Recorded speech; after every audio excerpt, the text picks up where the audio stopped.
Well, welcome to the last session of Serious Games.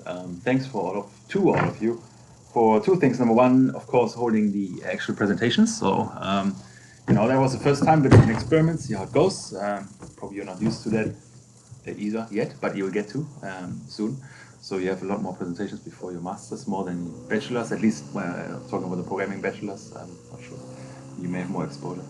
And secondly, of course, your reports, right? So admittedly, I know the deadline was a Sunday. I didn't have the time yet to look at them. Of course, I will do that before the audits and see what I can find out.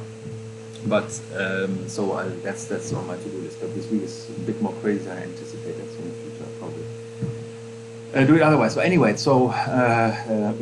that part is done for you. So you guys at this stage mostly have to concentrate on oral preparation. Any comments regarding the reports? Like hiccups more, or is there anything that could be smoothened? You mentioned like 100 million pages that you need to write, which boil down to 6 in IEEE. So I understand that problem. But any other issue, template-wise or so on, or writing LaTeX? It's yet another template, I guess, right? So nothing you've seen yet. Yeah, as I said, I just needed to change one line to make it the IEEE. Yeah, exactly. That's the nice part, right? So that's LaTeX, right? Beauty, right? So you import the template and you're all good. So that's pretty good. So cool. I'll have a look at this and then go from there. What I would ask you to do is to try something out. Not that it really technically matters, but I think I want to do an experiment. And as some of you may know,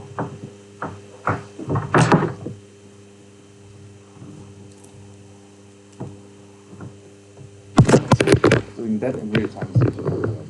As some of you may know, we have a new submission system. Do you guys know? Other than it's better.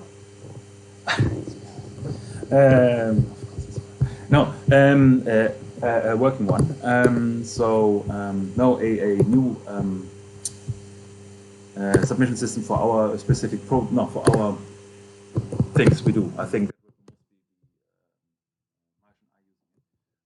And the idea that was written by bachelor students so far, and I'm thinking about using you as a testing group. You actually sign up. I'll send you the details, and it should be super easy to sign up and then actually submit put your submissions in there, because of course it has a massive advantage that it's anonymous. Like a proper submission system, you can't see each other's submission, which is in masters probably not as critical, but in bachelors it's a big deal. So I'll send you information how to do it. So just to give it a go and give me some feedback how that system works or not, because we want feedback for the bachelor group and probably use it for you in the next semester as well, right? For any group really. So if any feedback you can provide is probably helpful for your own sake, ultimately. But I'll send more details regarding this as well. So it doesn't change any of the submission. If you don't manage to submit that school as well, give me feedback that you couldn't, because I want to learn more about the system, because we want to use it as generally as possible, make it as smooth as possible. So here's your opportunity for input. There's not much to see really. For you, it will be just you see your submission and you submit something. I had asked William to do it, and that seems to work. Basically that's how we collect submission. You don't see each other's, but I see everything, and that's the whole idea. I just wanted to get that across. So no drama there. Okay. So do you need anything to create it? You use your I'll send you the beauty is I'll just send you. I can. Oh, given that I'm slightly aging, probably I should just have done that now, because I have this thing. I have this course now. I give it the dashboard. So I'm going to learn that system myself. Of course, we have basically what we give you is a hash. And that's the only thing you need, but you need to still create an account, because the idea is that you would want to. We first thought to doing it entirely. Doing this entirely. It's now in our thing. Using hashes, but the problem is you can't follow up. So meaning you have there's no relationship between the different submissions, so it would be a bit of a pity. So we thought, okay. Use the NTNU thing, you get a confirmation email, and off you go. It should be really low threshold, but yeah, sorry, yet another account. But you can save that thing in your browser, so shouldn't be deadly. Anyway, check that out if you can and submit your stuff again there, just the link. This is the output. That's our field. Cool. So much about advertising. It's also a serious game, I guess. Reports. Okay. Oral exam. Right. That's cool. That's probably something that concerns you directly. That will be on next Wednesday. Wednesday. Is on. I mean, the mobile is on the 6th, so that would be Monday. That's correct. We were on 8 stress, and you're all kind of set up. Yeah, good. Okay. So what we need to do is to basically just prepare for the oral exam. So the structure would be as follows: we come, to us. We'll ask you some questions regarding your project, but also regarding the course. So when it comes to the paper, the questions will be, well, what do you think the questions will center around? Possible lacks in the report. Sorry? Possible lacks in the report. Yeah, okay, sure. The reflection is always good, yes. But what do you think we usually look for in reports? Like in papers, that's the learning. We remember what we wrote. Okay, well, yeah. If we understand what we wrote. Yes, right, so that's important, right? That you actually get a reflection. So we will debug whether you did clever copy pasting and modification and adjustment, which is possible, right? Or if you actually wrote yourself, constructed yourself, and see what the whole approach is about, right? So we also talk a bit about methodology sitting behind it, how you approach the writing, hopefully, or most likely. We want to see that a bit more. Limited, admittedly, I mentioned that because it's such a short review paper, but still important to be clear what you did or didn't do or how explicit you are about this. So that's one of the aspects we want to touch upon. What else? Of course, the obvious more formal things like expression and things like that, but it's not as tragic anyway because it's not a masterpiece, at least not yet. We minimize that because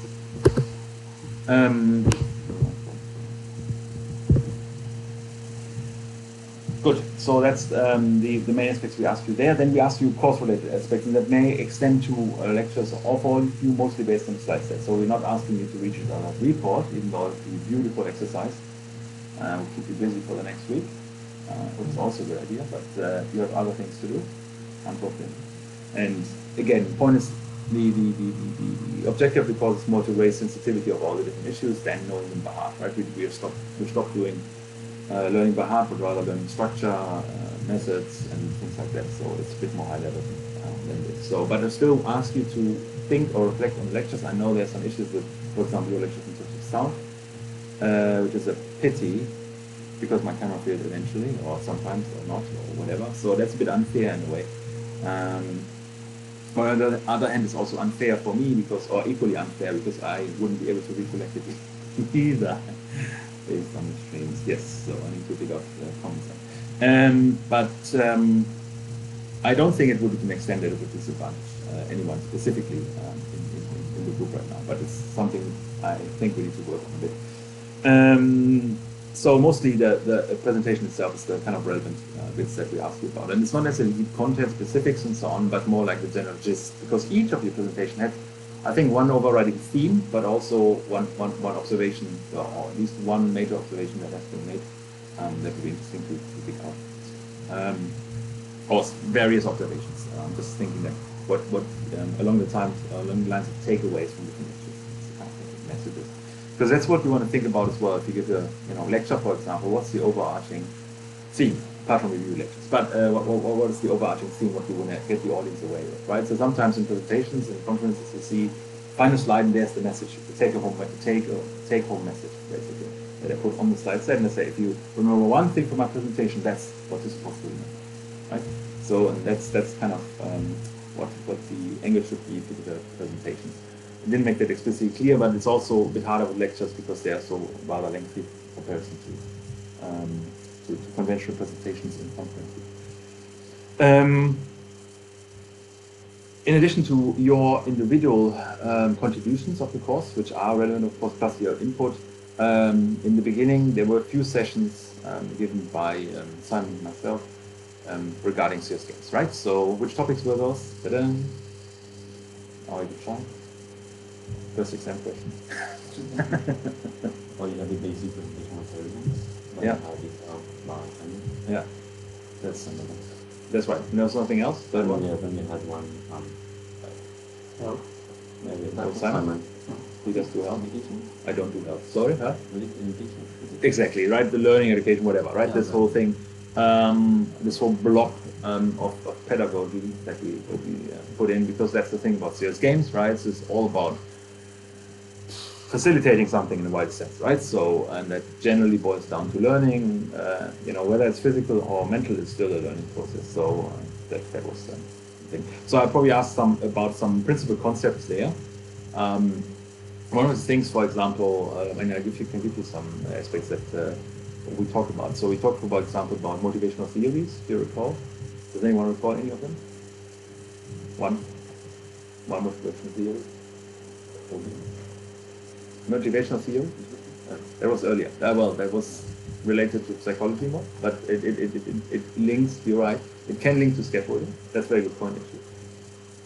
To get to that.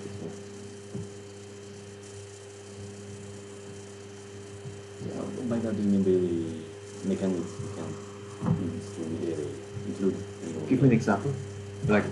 Points, that's along those lines. So yeah, exactly. That were used in conjunction with some motivational theory. Now, when I mean motivational theory, I was more thinking about like this BMAT theory, for example, right, for behavior change, where you have a motivation, you have some sort of opportunity and trigger, so to actually change your practical approach to things, or facilitate behavior change. Because what's the major overarching objective of serious games? To learn something. Yeah, and what's the thing? What's the thing is, how do you measure the success of a serious game? Or if you are serious about the serious game, to get to the non-serious use of serious games. But if you're serious about the serious use of serious games, what do you want to achieve? Think long term.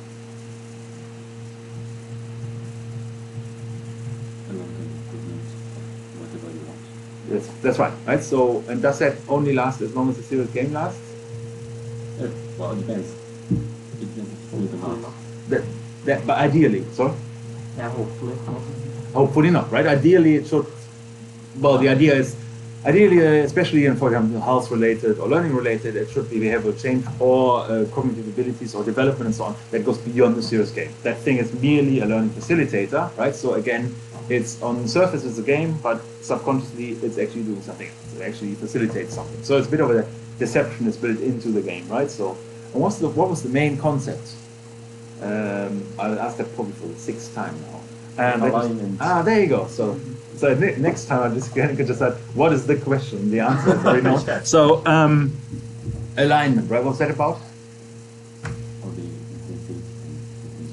Correct, right? So that's the main metric that at least most reports cite, suggesting that if you align extrinsic intrinsic motivation, then you most likely can get rid of the extrinsic motivation and the behavior change will be sustained. The kind of claim of the thing. Yeah. Point is, it's hard to prove anyway, and it really depends on the specific serious game. So right, that's one of the things that we want to facilitate. So serious games are basically a way of tricking you into believing that you're playing a game, but actually doing something more. And then you talk about the mechanics, right? What are the mechanics of serious games? Someone? Or serious games specifically? More generally for games, I guess. For games more general, therefore also for serious games. Yeah, you have like scoring systems. Sense of progression that you're moving forward. Mm-hmm. Correct. Yeah. Achievements, right? That's the concept. So we have reward structures, points. You mentioned that. Yeah. So in order to make serious games or any games flow really, right? So what's important to get right for games to be picked up and played? General, super general. There would be like the alignment equivalent to a game question. If I were in a game class, okay, what's super important when you need to get right when you develop a game? Balance. Correct, balance. balance, right? It's all about balance, right? So it can be really, whether it's Tetris or Action Racer, First Person Shooter, you name it, it needs to be balanced, right? It needs to correspond to what? What does balance de facto mean? That's good. So exactly, right? So however it achieves that, it needs to correspond to the user's player's ability, skills, or interests, and so on, right? So only then the brain is played, so it's super important to bear player characteristic in mind, and we talk about player characteristics as well, right? Any model comes to mind? I know there would be. Do we have to know this that guy's name? Which guy's name? Mihaly That would be the bonus question. So can you pronounce the guy who came up with flow theory? So Mihail, this probably works for me. Yeah. Anyone wants to have a shot at it? Perhaps then we get it right forever. Mihail Csikszentmihalyi. At the Hey, end of his, you don't know surname to- is basically Mihail, I think. I believe you everything because I don't know, right? So, so if you feel competent to pronounce that, but yeah, I think we're on the right track there, right? So let's call him Michael M. So Michael C. C. Sorry, yes, That's Michael Bob. C. Huh? That's Bob. It's easier. Oh, Bob. Yes, that's it, Bob. Right. Well, you need to find a corresponding Alice then. Anyway, Bob's theory, that's important. That's right. We need to get that right. So it's important. Yeah, player, exactly. So that was more into your alley of again, balancing rights, so managing the expertise of the player and skill level in particular in order to have a fair game. But we also had, there were some other models of player types in games in particular. Does anyone recall? I don't really remember the name, but it's Yeah. Achiever, Explorer, Killer. Correct. something like that. Correct. Yeah, right. Paddles types model, which kind of emerged to become a de facto kind of model, even though it was really important in a sense. He admits it's really ad hoc and very specific to a particular set of people. So, but you know, it has sustained, it has found its recognition, and we've discussed it. So have a look again, see if you can make sense out of it. Some of those models, I personally find them very convoluted. Like, it's too much going on there. Like, because sometimes I have the impression that the models are so complex that they intentionally confuse the reader, so that he thinks it applies to everything, but it probably doesn't apply to too much anyway. So it's a lot. You always find exceptions anyway. It's models. So Bart's model is correct.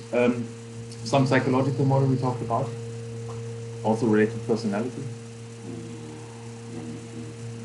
That thing. So MBTI, you mean? Yeah. Yeah. So that's one of the more prominent models, and I think you will expect in upcoming years to see more pickup of this model, because I think the serious games, and in particular with respect to customization and balancing, become more complex, and this model is very complex.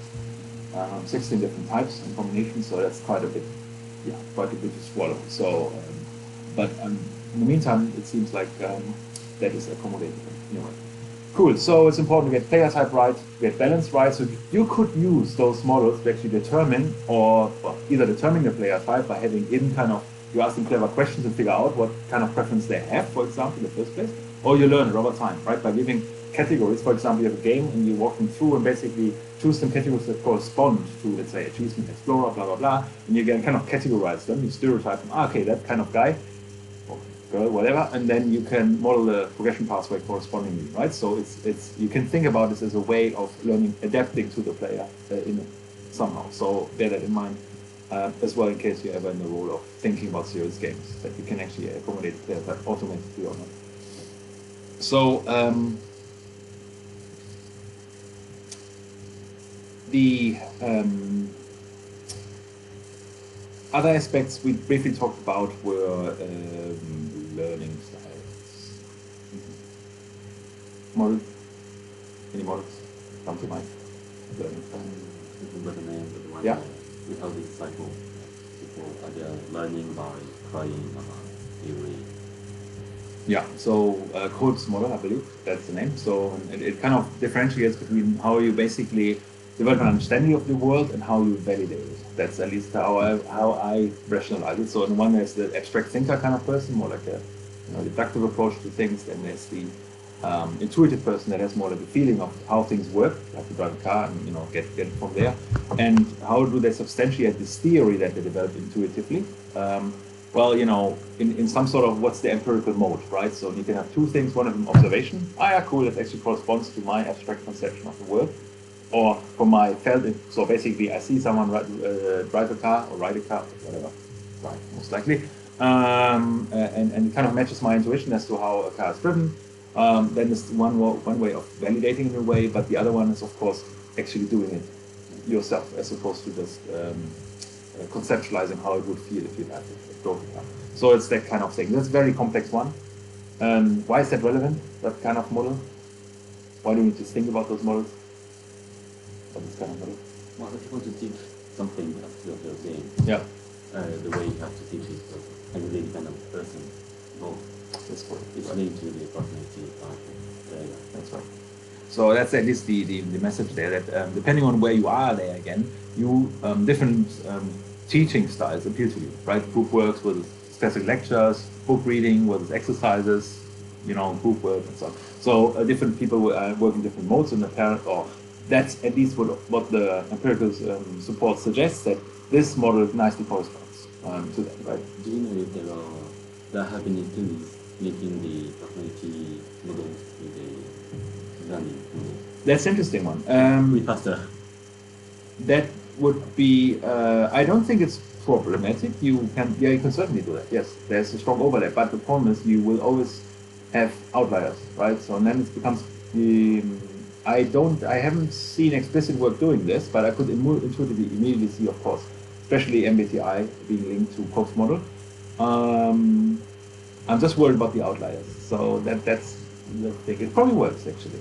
I think you can probably easily match it. Now I'm thinking about it, because MBTI is more complex. Koch model would be a subset of that one with respect to learning. Because you only have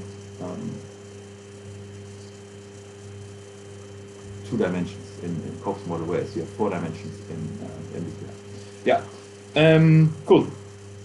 Okay, then there were some other models that were more appealing to, for example, visual cues, audio cues, kinesthetic cues, and ability to read and write. So those more general models, which I call them the pragmatist models, but it's super obvious. If you're more stimulated by visual input and so on, of course, well, it's visual media, oral, and so on, right? So that's kind of a bit of a no-brainer. And there were some other models, so it's probably worthwhile for you just look over them. I don't suggest you look them by heart, but understand the principles, the intuitions, what's sitting behind them, right? So I will not ask you about a specific combination or in a particular model, but I just want you guys that the idea of, for example, a Koch model or so on is settled, so you can look it up, or you come up with it when you need to, suggesting that you need to do research or write a serious game that you can consider looking back at those in greater detail. Where there's light, there's shadow. What is the downside of serious games? Implicitly, you guys touched on it. You guys, not me. Well, downside as in, yeah, no.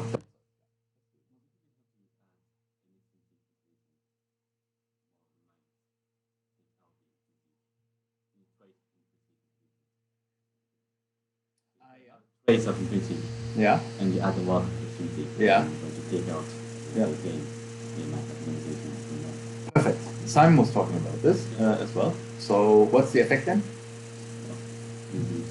You lose everything, right? So if you have a remaining element of intrinsic motivation, you just substitute by extrinsic motivation and vary this subsequently, you will lose the intrinsic motivation as well, right? So that's like in certain cultures, for example, people do you favors, never pay them, right? So especially not monetarily. If you do that, then suddenly you feel, oh, that's how you value my actual, voluntary activity, right? Because you will naturally underpay them because you generally won't pay them a wage, but appreciation, a token of appreciation. But then they treat it as earning salary, right? So, and then suddenly everything what was actually genuine commitment or whatever else turns out into an employer-employee relationship, and then status, the relationship breaks down basically. So that's culturally very sensitive in certain environments. So you need to be very mindful. Instead, you would return the favor. So that's the gift I'm giving. Anyway, so that's one of the aspects. So substitution of intrinsic motivation by extrinsic motivation. Yeah, what's the other? What are the other risks there? There's more.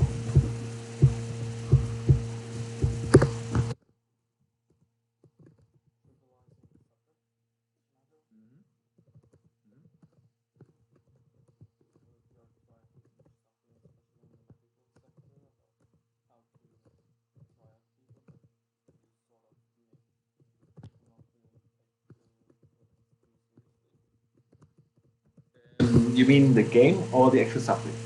Well, the subject. Right. The game, the players, the doctors in that case would be very invested in the game. Yeah. And this like sort of a game.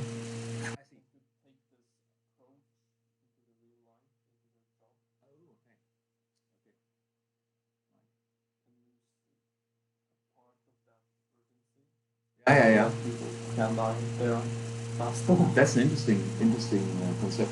So I mean, it probably depends a bit on your background. I would follow into. I can see what you mean. I would rather see a bit more see the risk that the doctors see it as a game, right? Because come on, that's not reality. Because they know reality, right? Whereas the patient may see it as reality, right? So the patient may actually over trivialize. Oh, that's how easy doctors work, right? So okay, they make those two decisions, and then they can base anything on this, right? Where in practice, the doctors would immediately debunk this and say, no, that's not how it works, right? So we had one example for this. But I think exactly what that's the risk, right? Yeah. You're trivializing a subject. So that's trivializes both ways. Yeah. What is another risk?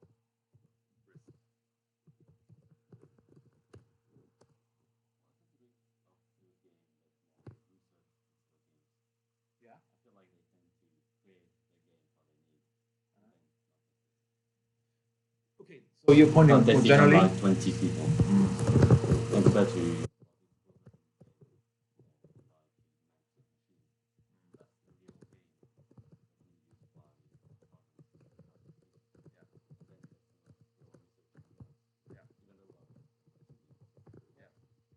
My papers that I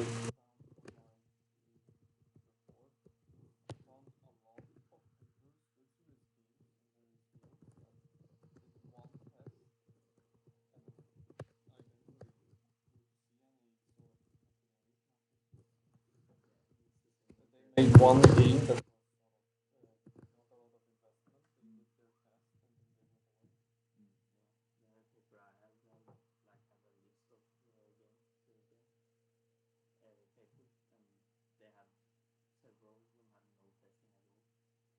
Oh, okay. Right.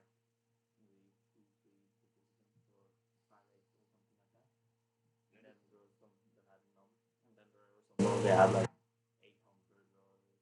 I had one paper with some cross-cultural decision making sort of stuff for teaching people in the military about how Afghans go through work,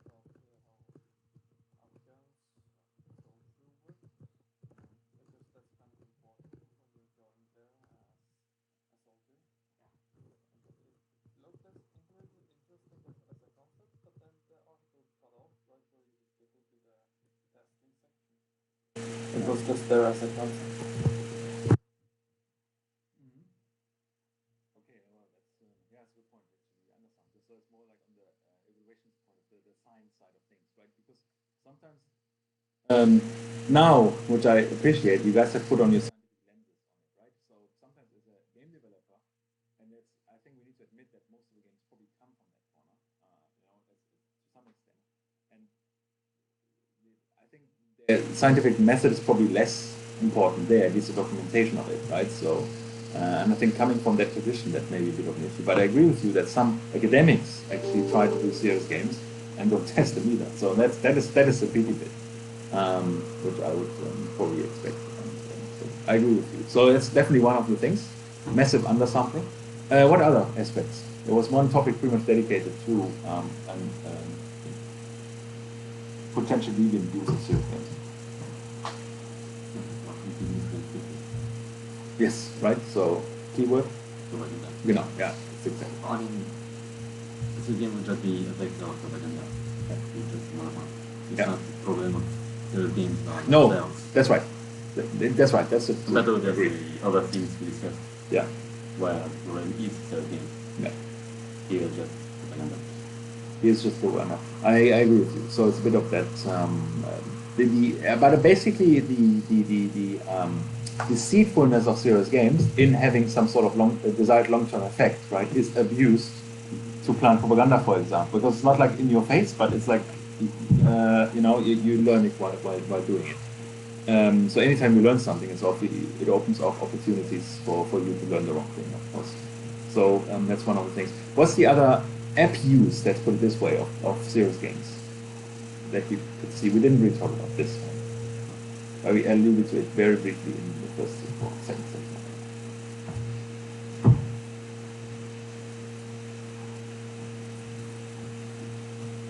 How can you use or app use serious games?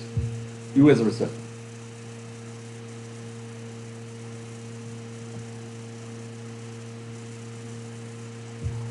Or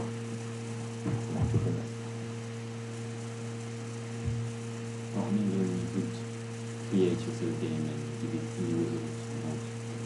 Oh, okay. Research problem, not a serious game. Yeah, that's right. That's right. Yeah, but more like a serious game. So, as with any games, really, effectively. But serious games may give you the seriousness label, so actually the right people pick it up, right? So, well, you could use it for monetization indirectly, or using positioning ads, of course, and of course, massively data collection. Because serious games, probably often more than regular games, say a lot more about the user, because they need to be adapted to player type, for example, personality type, or respond to different learning styles. Also give you an indication what the people are interested in, right? So if you, for example, play a game on cancer, right? So, okay, well, insurance companies may be interested in that information. If you're playing the game, either you or someone in your close circles could be affected by this. Well, otherwise I wouldn't have seen any of the games you discussed or smoking impact and all that kind of stuff that they've shown on the screen, right? So, but if you have this trigger, then there is suddenly value knowing the information that this person is, playing that game, and draw whatever other conclusions about it, because it's serious, right? So they have a reason. You generally have a reason to engage in a serious game, I think, right? Because they usually, yes, while entertainment is there, it's not often.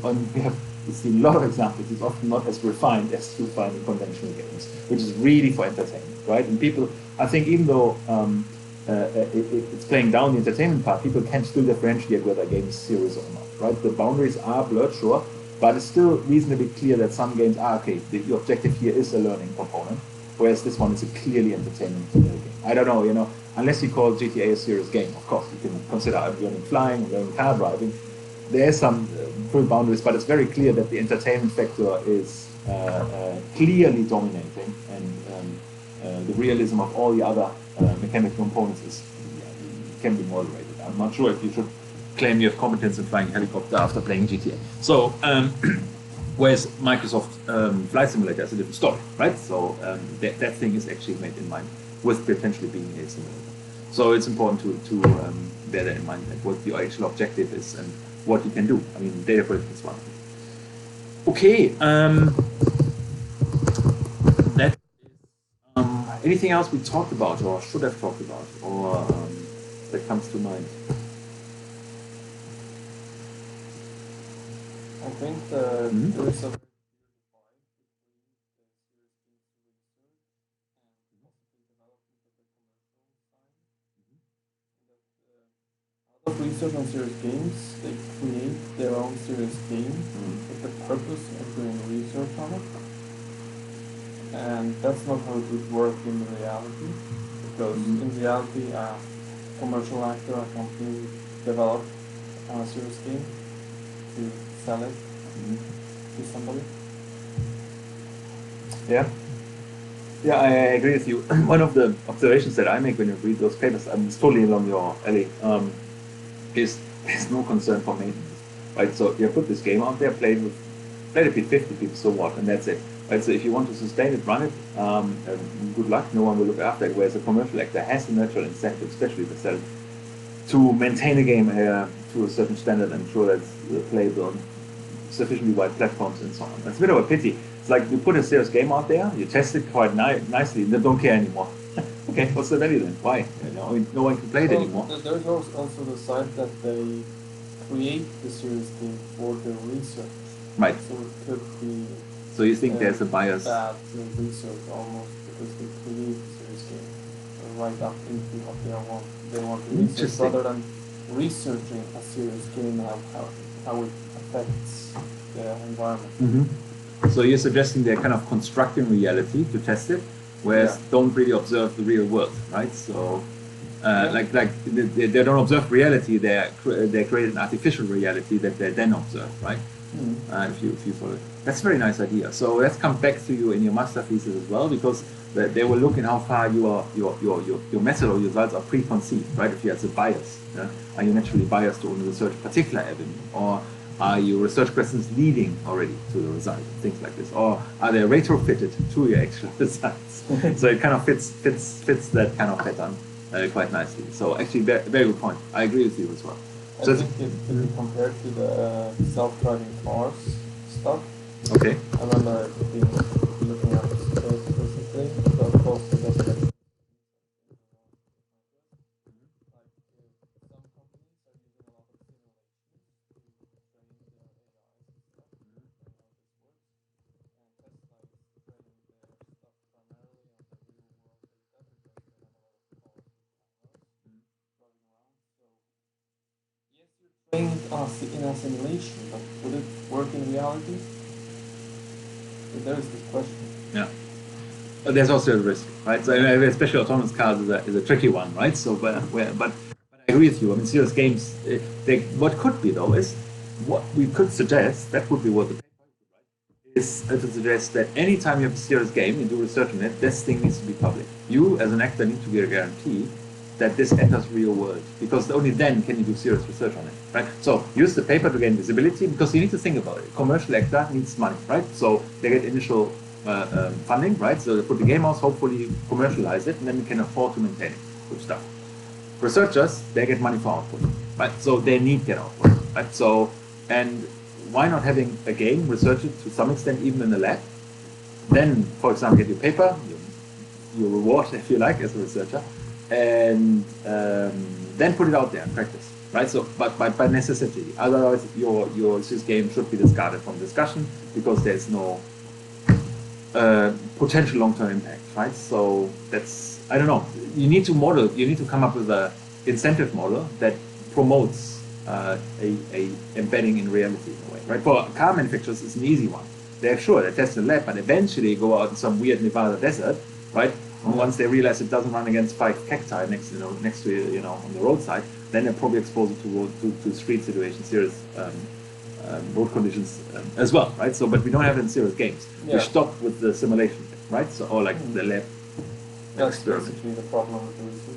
Yeah, I mean, looking what has been discussed and the papers that are out there, I agree with you. It's largely the issue there that it's a very kind of a self-defining niche in a way, right? Disciplinary, isolated niche in a way. But that's the problem also with those interdisciplinary approaches. They all have their, they will start to develop their disciplinary traditions. Like in clinical research, serious games will be different from learning pedagogical serious games and so on. They will not talk to each other, but they do the same thing, right? They work on serious games, but they work as a subdiscipline within their own discipline, not as a cross-discipline. And only if you have this cross-disciplinary interaction, you can develop shared standards. Where you say, oh no, you should actually, first of all, not undersample, right?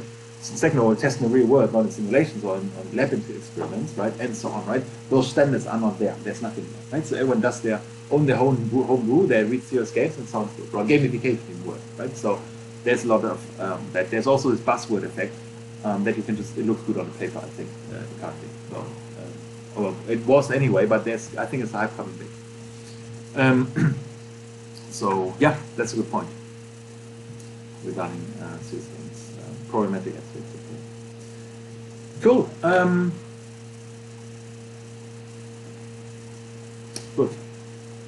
Okay, now I hand it over to you. Questions.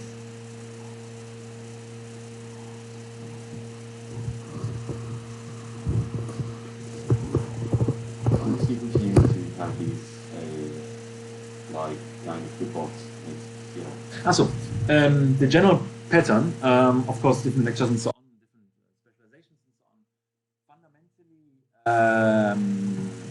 Yes, but generally they require you a deeper conceptualization in the sense that there was here in this paper also a tentative option to conceptualize the system, right? That would be more expected there, that we actually have some practical work, ideally including implementation, alongside with this. But again, the paper is primary, but the idea is there. This was more like on the survey side and review side and looking what's out there kind of side, getting impression and condensing and synthesizing it. The next papers will be more shifting you to a productive perspective, constructive perspective, where you actually contribute to the field. So you get an overview of the field, similar to what you've done, I guess. But more importantly, you will pretty much write a paper, okay, here's a concept, here's the implementation, here's how you do it, right? Yeah. So point is, we have a very diverse set. Not everyone wants to do implementation, right? So some people may stay on the conceptualization side, but nevertheless, this process needs to be described as well. And it includes, covering the literature, but it will not be so centered around the literature, I guess, but more about actually, thinking about how to structure a proper paper if you have a contribution to provide. So, kind of similar pattern, but slightly different objective, if you know what I mean. Then there's the integration project further down the track, and this is really practical in the sense that you need to have a certain innovative components to something that exists. So it's not developing something new, but something. It could be an open source project. It could be something that we use, whatever else. And while you produce a practical contribution, meaning sharpening your skills in a certain specific area, you need to write a report on it. So in any case, the accessible aspect is most likely, with few exceptions, always a report. Right? In the end, it's a lot of writing. So, right? It's part of the deal. But it will be more practical. Some of the other papers. But it really depends on you guys, because in the masters you have a bit more of a choice, right? So if you take some more dry papers that have less implementation component, then that may be the case. So for example, I know for mobile next semester, it will largely be about you doing topic selection of a particular area, and then in the ensuing few weeks you will conceptualize something you want to do with it. With mobile phones, whatever, right? So doing some sensing, doing some data collection, doing it's something that gears towards an experiment, most likely, because most likely you will not further mobile technology itself, but rather its use, right? So see, positioning within a room or things like that, using sensors of choice and so on. So you actually do that and develop it, and then describe how you did it and how you evaluate it. So the evaluation will most likely be on the rigidity of your method, but you need to do something, right? Whereas here you didn't need to do something, really, it was more review. And there, the meetings that you have, the sessions that we have here, is less to provide you with content input and so on, but rather to just have a check-up meeting, a status meeting, where you are, right? So you just prepare, okay, you go through routes, can be like an AA meeting, right? You say where you are, and then you say where you are, and you say so on, right? And then you all say, we are not. So that's roughly the spirit of those groups. So it's slightly less structured, I would suggest, but in the end you need to have this report thing. So I think that's, at least for the mobile specialization and for the variable specialization of it, if I get this right, if it's offered next semester, actually. I can't account for color-related stuff, no. I simply don't know what the structure is. And web is, there's a web specialization as well. I'm not sure who runs that.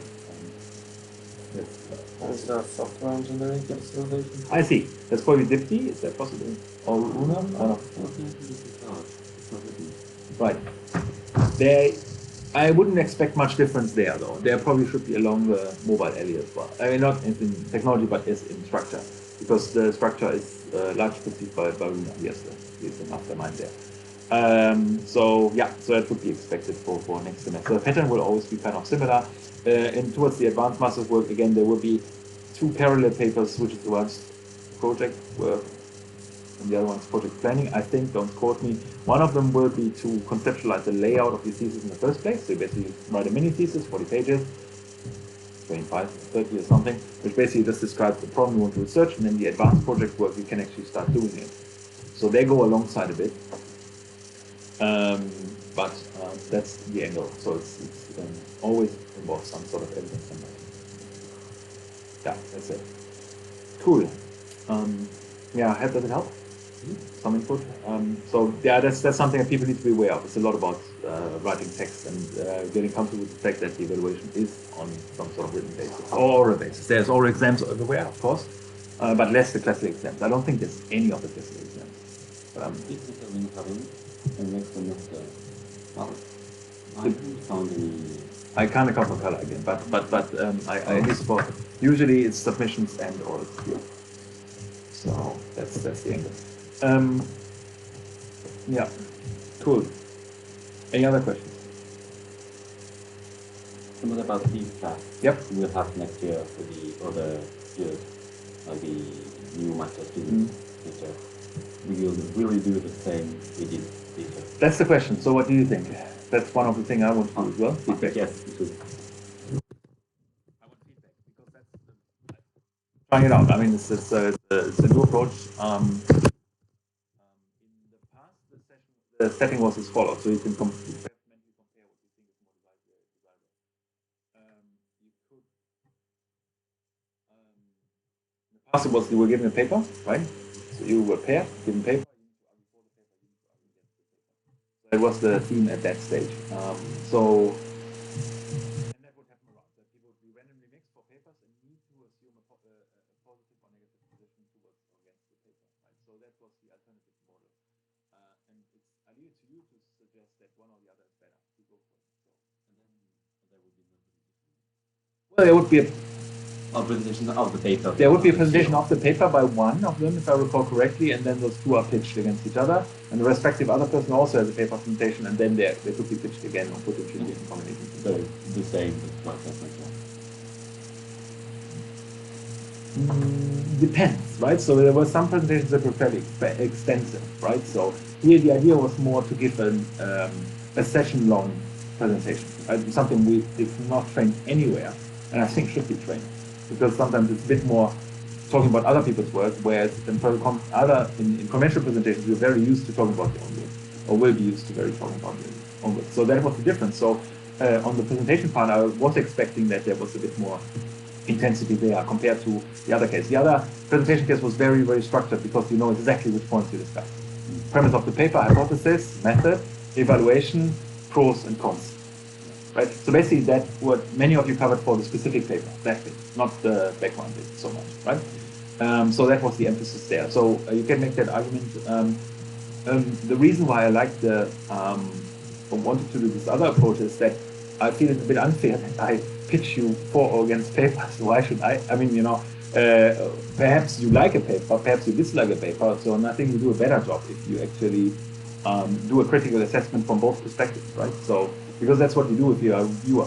You're not necessarily pitched against the paper. Well, naturally, in computer science, we're a bit hypercritical. We always look at the negatives first if we look at papers. But generally, you should be kind of I think it's reasonable, act in goodwill and have a neutral position and be just as objective as one can be in terms of highlighting the positives and negatives. That's why I wanted this approach to the specific paper.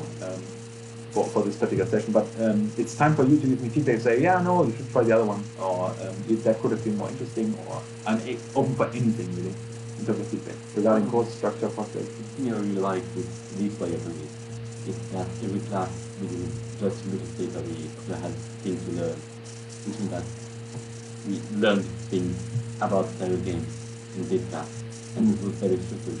I knew that next week I have this class and that.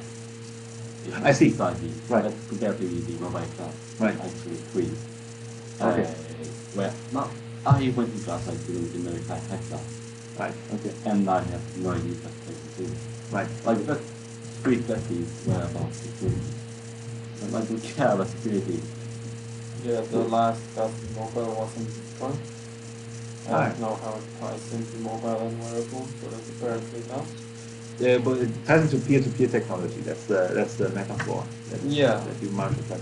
So because like mobile payments and stuff will be enabled, especially with Bitcoins. But but I okay. Well, you know. So yes, I like the fact that there was a structure.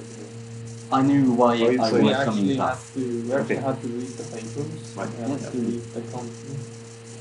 In a lot of courses, nobody really got us to even read the book. Right. Okay. And that's going to discuss the papers.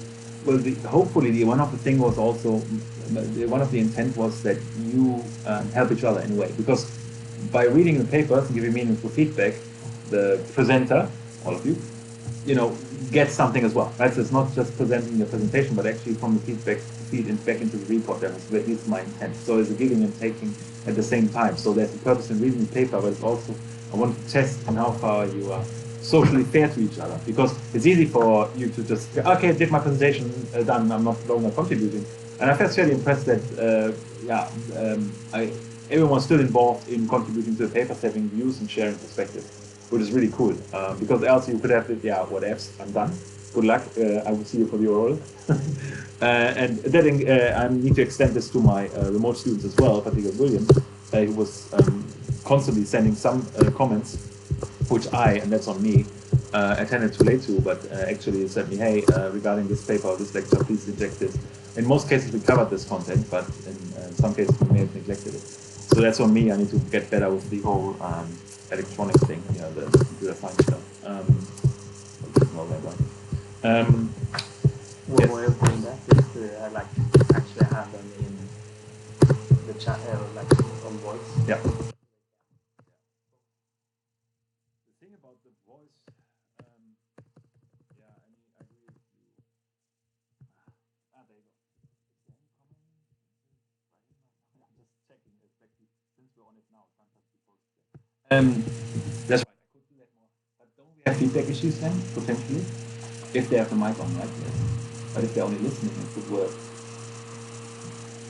Maybe. I don't know. We explored more, because one of the things is that we're doing streaming at the same time, right? Yeah. So that's the presentation while streaming, that was a bit of a pain. But I need to think about it more from the structure. But you're right, probably. That's just the Discord channel open, and the counterpart needs to mute the mic. That could work. I think just go and make it digital. Yeah, exactly. Push to talk, so having more regular structure there. Yes, thank you. That's something I can take. First time, machine made comments. That's right. Yeah, that's right. 2 days later.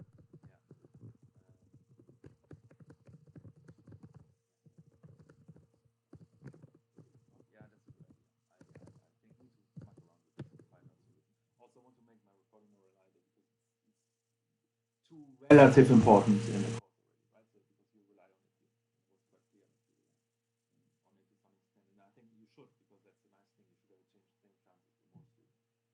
Conversely, also now I need to take into account that the remote students have even more problems because they hadn't had any audio, right? Didn't have any audio, and I didn't attend to it on time. So. Yeah, that's a bit annoying. Okay, structure is okay. You want structure.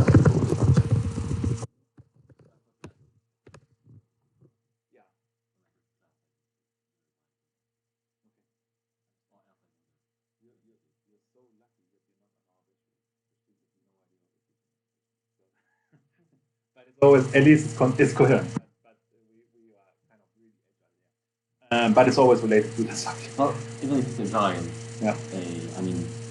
Just knowing that we are actually a class on a topic that's linked to the subject. Yeah. And that something will happen. Okay. Yeah, that's cool. I like it a lot. Okay, so yeah, that's I think that's part of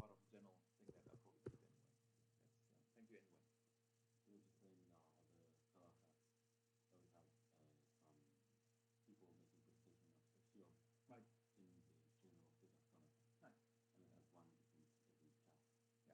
Thank you anyway. We, that's an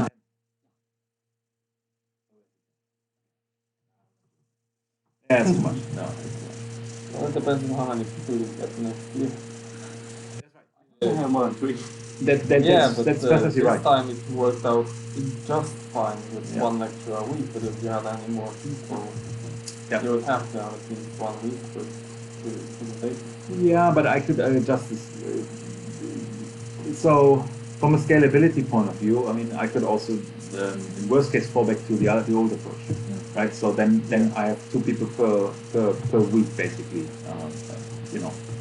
presenting and doing. So that could speed up things a bit. That's right. So this format is highly sensitive to number of participants and commitment of participants, because nothing worse than saying up 8 and ending up with 5. Then you're screwed. I mean, in my world. So that's one of the things. Yes, you're right. So the class model or the format will be adapted to that, of course. Even if there are 0 classes a week. Not mostly one person working a lot on one class. Yeah. The other will have to read paper. So it's Yeah, and not that it would be more of bad. a problem if people had to read 3 papers a week. Yeah. Because one paper a week was fine. Yeah. I mean, one on Start- Tuesday and one on Friday we do. Yeah. But the point is you have multiple courses, right? So Yeah. they don't, yeah, everyone has slightly PhD different is combos. the only course we have. That's the problem. So, but yeah, everyone. I mean, it's always everyone has motivational biases, right? Some people like that course more, another one course, and then they're more committed on it. So that's something to account for. Yeah. Knowing what we're going to have is nice and how it ties into the entire subject. Like with experts in teams, we had a lot of team exercises and stuff like that. That we had no real idea what was the point of.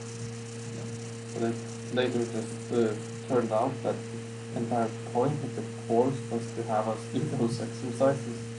I think. Stop the screen at this.